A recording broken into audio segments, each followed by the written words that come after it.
اسم از حیوانات مختلف میاد، این نام سلیمان است که میدرخشد. چرا؟ برای اینکه آقا میگن با حیوانات صحبت میکرده.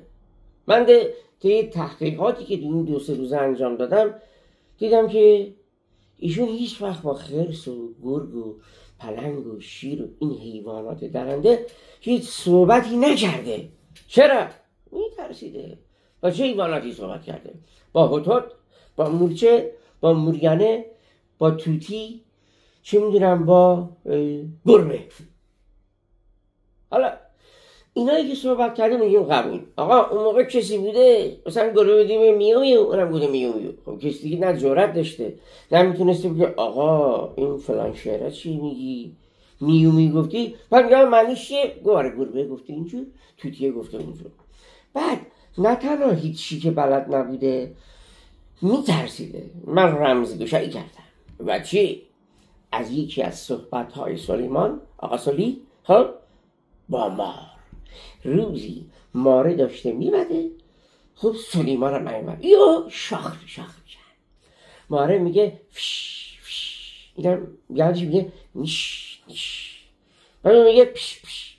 یا آقا من گربه نیستم که، من مارم. پش پش به گربه چرا میگی؟ بعد میگه پش پش نیش نیش، الان به میشه میزنم. سلیمان رو بگی آقا میگرخه، میگه ریش ریش، یعنی ریش که رو میزنم سر جدت، نه من نیش بزن، آبرون پیش خلق الله میره. بعد رکب زنم بوده، یه پیرمرد بدبخت یه توتی داشته، میرفته اون موقع تو بازار، توتی هم تو قفس. بعد خب میشناخته ملتو، یارو رد میشده میگفته اسمت چیه؟ میگه اصغر. توتی میگفته اصغر. خب اکبر. خانم رد میشده اصغر، دختر. بعد اسمو که اینا میگفته توتیه، پیرمرده یه پولی هم میگرفته. آقا سلی یه روز داشته اونجا رد میشده ناقافلی، توتیه خب با سلیمان به زبان توتی ها صحبت میکنه، میگه تو تو تو تو تو تی تی تی تی تی. که آقا من شاکی هم، این منو یه عمر اینجا نگه داشته، دارم من پول در میاره. آقا پول در میاره تو رو آزادت کنه اونجا، کجا میخوای بری؟ دار و درختی اونجا نبوده اون موقع که. بعد سلیمان هم با زبان توتیان صحبت میکنه. توتیه که همین به زبان اعراب معراب کوفت زهرماره صحبت میکرده، پول میگرفته، تو هم با همون زبان صحبت میکردی که این پیرمرد ننه مردم بفهمه. توتیه میگه تقصیر خودته که تو این قفسه موندی، 2-3 روز صحبت نکن. همون داستان توتی و بازرگان صحبت نمیکنه. پیرمرد بدبخت از نون میفته. آقای سلیمان شما به فکر توتی، خب باش، پیرمرده رو چرا نون خوردن میندازی؟ اینم از پیامبران و فلان و بیسا رو که صحبت نمیکرده و پیش نشد. بله، ولی تنها کفتار که نیست میره سرزرب میزنه جایی که باید بزنه. سگ پدر به سگ پسر میگه آقا نکش. میگه یا اینو میکشم، اگه نظری بکشم جای دیگر میکشم. میگه نکش، میکشه. یه نمونه دیگه پسر رو ببینیم، بنده خدا نشسته تو بیادره زره زمینیشو میکنه، میاد نوک میزنه عقل. آخ من جای این پسر دردم گره. خب حالا این بعدی رو ببینید. آقای فیلمبردار شما رو میگه انظر. خب اینجا خطای بوزه نیست، خطای فیلمبردار. حالا میریم سوپرمن، مرد آهنین، عنکبوت، کوفت، زهرمار، خایه آهنین، برنامه امشب سینماهای دنیا و هوله. چرا؟ برای چی؟ به من چه؟ خدا رو شکر که این ضربه ها بنده نخوردم. شتر سواری دولا نمیشه، همه میدونن. من که از یه جام در نمیبردم، ولی من میگم شتر سواری نه تنها دولا پرپچه محمد بله شلوار امامه، نه تنها شتر سواری باشن، اصلا قرار نیست همه کار انجام بدن. آقا واقعا چی تو خودت دیدی؟ که آخرش هم زپرتی بعد گوزملق بشی بیفتی پایین. آدم باید خودش رو، محیطش رو، وزنش رو بشناسه، بعد بره یه کاری انجام بده. آقا شما یعنی خاک بر سر یه اهل کلنگ کوفت زهرماره بلد نیستی سوار بشی که این افتضاح رو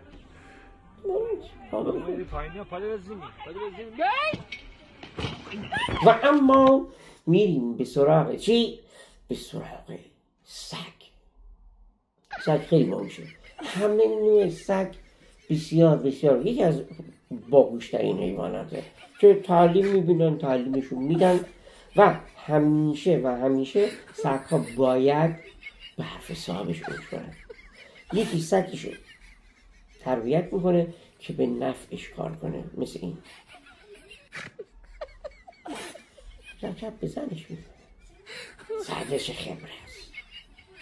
یکی هم یه دوبرمن میگیره، یکی باهوشترین و خطرناکترین سگ ها من داشتن. خب که آقا مثلا تو دوبرمن که میگیری، دوبرمن باید از جان تو محافظت کنه. مثلا خود دزده خب 4 شاخ گاردون شکست دمه در چه برسه به این که بخواد مال و منالی ببره. و سگ های دیگه هم هستن، یکی میاد سگشو اینجوری تربیت کنه. آقا واقعا من خودم میگیم سر حیوانات همه اینا میگیم از کجا نشأت میگیره؟ همون میمونه دکتر خوبیه. 4-5 سالی اینقدر من صدای اینو در آوردم، خب واقعا من خودم جزو حیوانات حساب میکنم دیگه. والا حیوانات رو بذار کنار، سراغی که بریم خوبه. خمینی من ورزشگاه نیستم، بریم ورزشگاه رو دوست دارم، خب خوشحالت، ولی باز من رمزگشایی کردم که خمینی منظورش کدوم ورزشگاه رو بوده.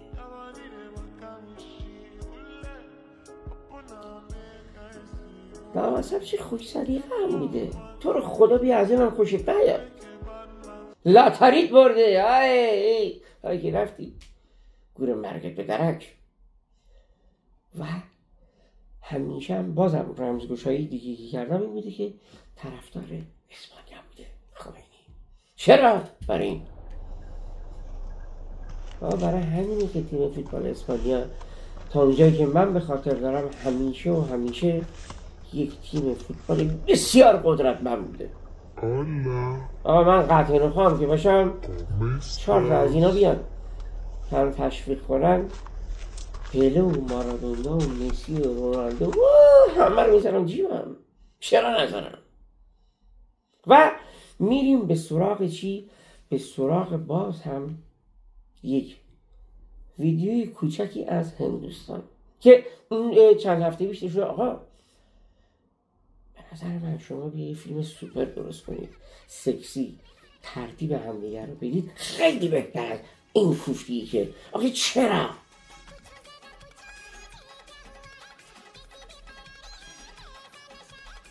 یعنی بین لبای این دوتا کاغذ بندازی، خب پایین نمیاد، گیر میکنه. ببین یعنی من به تصور دارم میکنم که این فیلم در هندوستان داره پخش میشه تو سینما. اون آقایان، اون پسرهای مجرد که زهرمونه چیکار دارن میکنن الان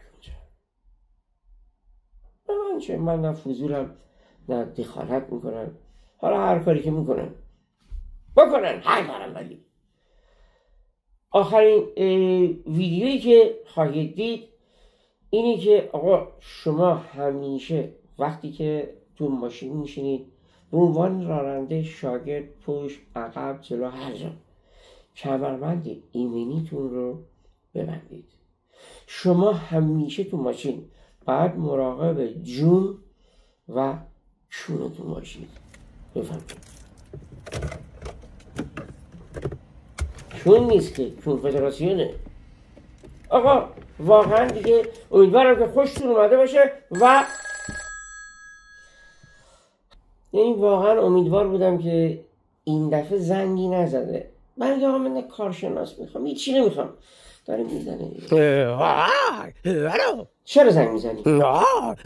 خاک تو سرت. پس کارشناس برنامه گریپیت که من هیچ احتیاجی به تو ندارم. حالا که زنگ زدی چی میخوای بگی؟ بگو بگیم.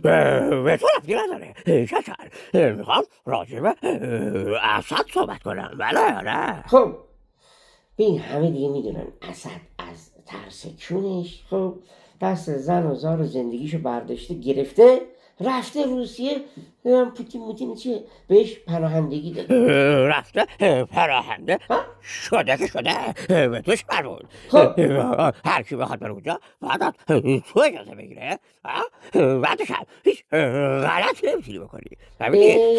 من میگم که چرا نمیاد پیش شما که پول بستنی و کاندوم اسد هم میدادید بهش، چی شد پس؟ صلاح دیدیم بره اونجا. بعدش هم اسد کاندوم استفاده نمیکرد. فهمیدی؟ خاک تو سرت. بی آمار همه چی اسدم دارن که چیکار میکرده چیکار نمیکرده. خداحافظ.